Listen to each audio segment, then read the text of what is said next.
Doctor साहब, आज जो है DGISPR की जानिब से कहा गया है कि पाक फौज खुद एहतसाबी के निज़ाम पर यकीन रखती है और ये निज़ाम इंतहाई शफाफ और मजबूत है जो शवाहिद की रोशनी में फैसले करता है। देखिए जी, पाकिस्तान की जो तारीख़ है जी उसमें एक तो रवायती जुमला हमने बहुत दफ़ा सुना है, ठीक है, कि जो फ़ौज है वो सियासत में हिस्सा नहीं लेती। रवायती तौर पे होता है। ये जो ISI है, ये इसका पॉलिटिकल विंग जो है ये 70 की दहाई में बनाया था। भुट्टो साहब के दौर में ये अमेंडमेंट हुई थी कि जिसमें एक पॉलिटिकल रोल ISI को दिया गया था। उसके बाद कई दफ़ा फिर ये बात हुई, लेकिन भुट्टो साहब के बाद तो खैर जनरल ज़िया खुद आ गए थे। लेकिन उसके बाद भी फिर ये हुआ कि 90 की दिहाई में हमें मुसलसल फ़ाल जो है वो ISI का जो पॉलिटिकल विंग है वो नज़र आया। फिर जो है वो उसके बाद भी जो है वो कैनी साहब ने एक दफ़ा कहा था कि फ़ौज अलग हो रही। ये वो बयानात रवायती हमने हमेशा सुने हैं। एक जो बात पहली दफ़ा कही गई है, अच्छा इसी तरह से जो दहशतगर्दी के हवाले से, देखिए वो दहशतगर्दी और सिक्योरिटी तो कांस्टेंट फैक्टर है, कांस्टेंट। जो बात जिस तरह इसको मैं रीड कर रहा हूँ, मैं हो सकता है अपने कुछ अपने ज़ाती ख़यालात के बुनियाद के ऊपर एक इसको इस तरह से रीड कर रहा हूँ इस पूरी प्रेस कॉन्फ्रेंस को, या इससे पहले जो ISPR के मैसेजेस आए हैं। हो सकता है मेरी ये खुशफहमी हो इस बात के, कोई आप समझ रहे हैं कि काफ़ी इम्कानात हैं, 90-98% इम्कानात हैं कि ये खुशफहमी हो। लेकिन मैं इसको इस तरह से रीड कर रहा हूँ कि फ़ौज की तरफ से पहली दफ़ा ये मैसेज आ रहा है कि कोई भी शख्स एहतसाब से बालातर नहीं है।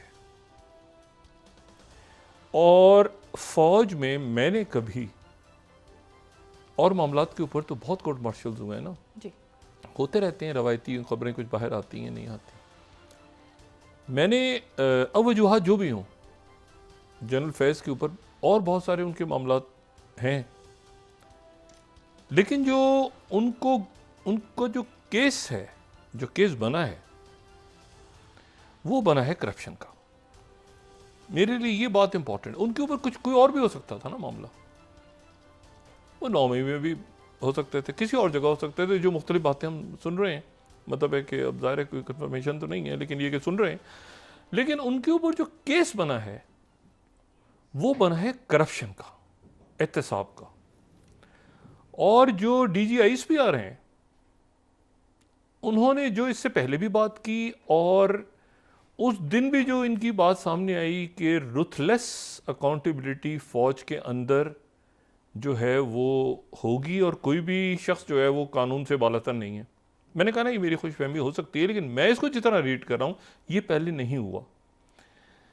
और साथ ही वो ज़ाहिर है कि टेररिज्म के हवाले से, और वो तो एक जो अफसोसनाक सानहा पेश आया है, और मुसलसल शहादतें, और ये तो एक बड़ी बदकिस्मती है कि हमारा पड़ोसी मुल्क जो है फिर इस्तेमाल हो रही है उसकी सरजमीन। लेकिन बहरहाल जो असल मैसेज जिसको मैं रीड कर रहा हूँ, मैंने कहा ना कि मेरा हो सकता है बिल्कुल मैं इसको गलत रीड कर रहा हूँ, लेकिन बहरहाल मैं जिस तरह इसको समझ रहा हूँ वो ये कह रहे हैं कि कोई भी शख्स जो है वो कितना ही मजबूत क्यों ना हो और कितना ही पावरफुल क्यों ना हो, वो कानून से ऊपर नहीं है, नंबर 1। उसका जो नंबर 2 हिस्सा है वो ये है कि हम अपने अदारे में फ़ौज एहतसाब कर रही है, और बाकी अदारों का भी काम है कि वो भी करें। अच्छा, बाकी अदारे भी करें,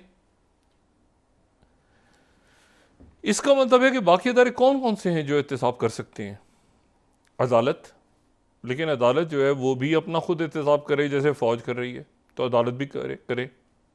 अदालत में आपको पता है, ये आज एक दूसरी खबर जो आई है ये बाजवा साहब के भाई के हवाले से।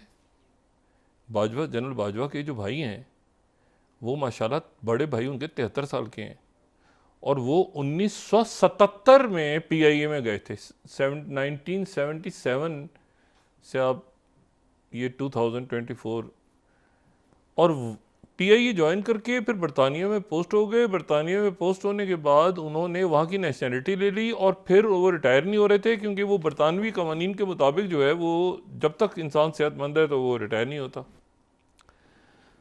तो उनको जाली डिग्री के ऊपर उनको इस बात पे नहीं कि उनकी उम्र ज़्यादा है, क्योंकि वो तो मतलब उनकी डिग्री जाली निकली है इंटर की। 1977 से वो PIA में थे और चूंकि वही मुकीम थे तो वहाँ के कानून उन्होंने कहा नहीं दूंगा। फिर कोई पीछे से दबाव डाला कि उनसे वो उनको हटाया गया, जबरी रिटायर किया गया, पब्लिकली ऐलान किया गया कि उनको हटाया जा रहा है, क्योंकि वो वहीं की नेशन।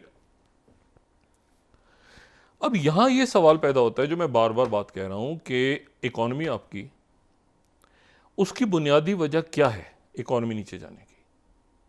नंबर 1 तरजीहात, नंबर 2 बिल्ली को छींचड़ों की हिफाजत के लिए बिठाया हुआ है, ठीक है, इस पूरे सिस्टम के अंदर, पूरी अरेंजमेंट में। इससे पहले भी, उससे पहले भी, उससे खान साहब के दौर में क्या था? ये जो कई इधर से उधर लोग हो गए, देखिए मैं चंद को तो ज़ाती तौर पे जानता हूँ, जैसे उमर चीमा, मुझे नहीं पता कि क्या उनके ऊपर केस किस नौयत का है और क्या, लेकिन वो तो करीब ही नहीं थे।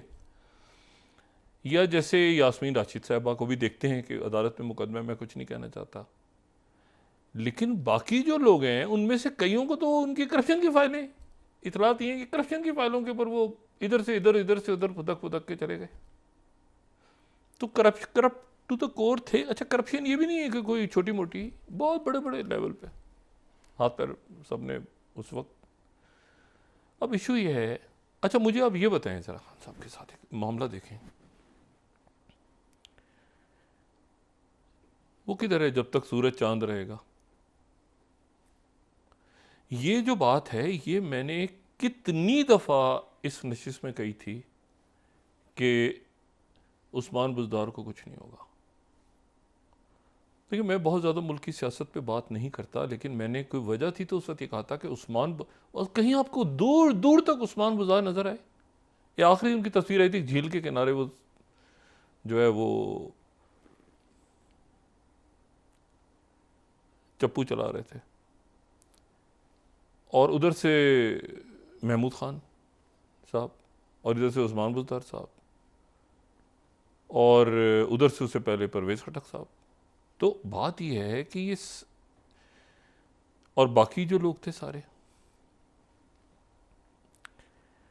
तो सवाल ये पैदा होता है कि अब असल इशू तो देखिए शख्सियात मैटर नहीं करती, मुल्क मैटर करता है ना, कानून मैटर करते हैं। आज कोई है कल नहीं है, हमारा नहीं पता एक सांस का, मुल्क मैटर करता है।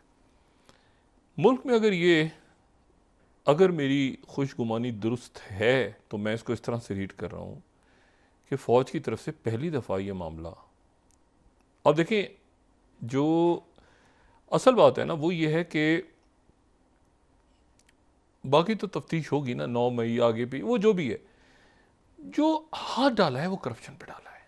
और फ़ौज ये कह रही है कि कोई भी शख्स कानून से बालातर नहीं है, और फील्ड कोर्ट मार्शल या जो भी वो तो हो रहा है वो बड़ा सख्त है। तो अब अगर फौज अपने अंदर खुद कर रही है तो अदालत क्यों नहीं करेगी, और पुलिस क्यों नहीं करेगी, और जो हमारी एलीट है जो खा गई है इस मुल्क की मईशत को, ये मईशत का सत्यानाश हो गया। कर्जा कितना लिए, कभी कर्जा कमीशन बनता है वो फिर गायब हो जाता है, कभी गंदों कमीशन बनता है वो भी गायब हो जाता है, कभी एक शुगर कमीशन बनता है, इसे गायब कौन करता है? ये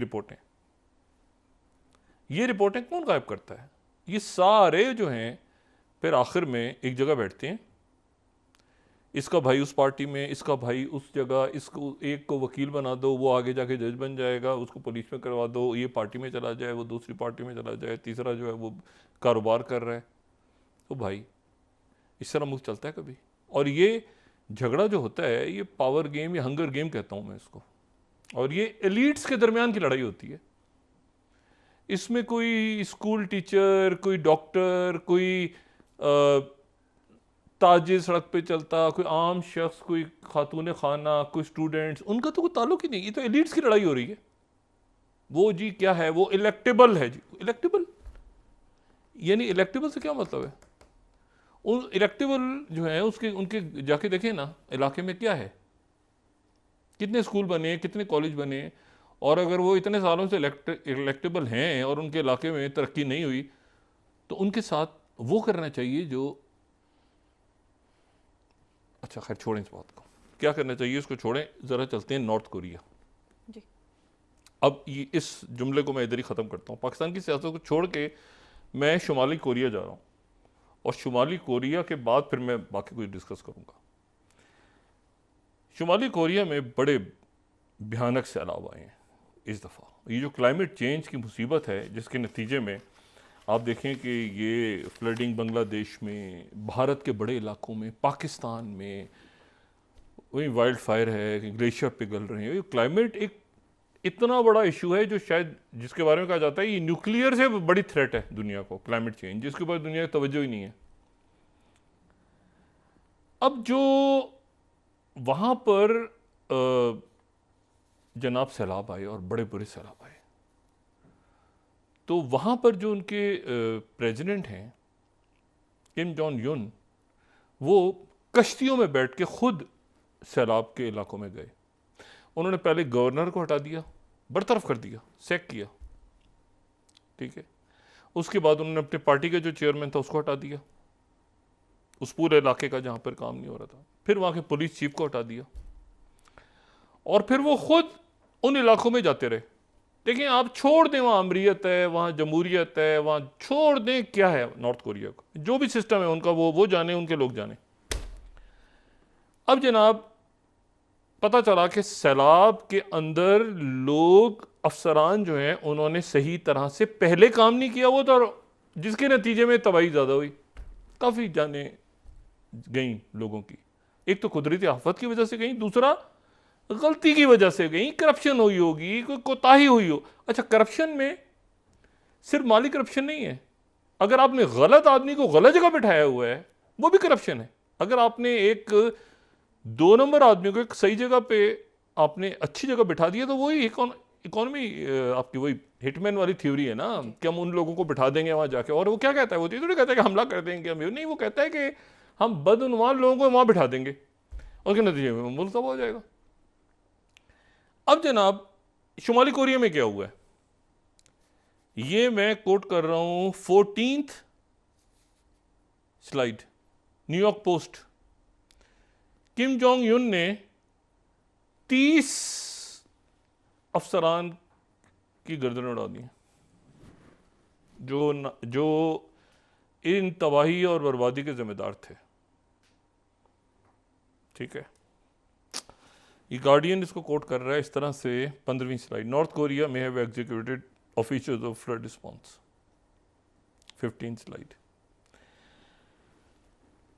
लोगों की जाने गई हैं ना, लोग मर गए हैं भाई, आप कत्ल है ये, लोग आपकी कोताही की वजह से, करप्शन की वजह से लोगों की जानें चली गई हैं। ये कत्ल है, ये मतलब करप्शन की है ना आपने, उसके लोग मर गए हैं।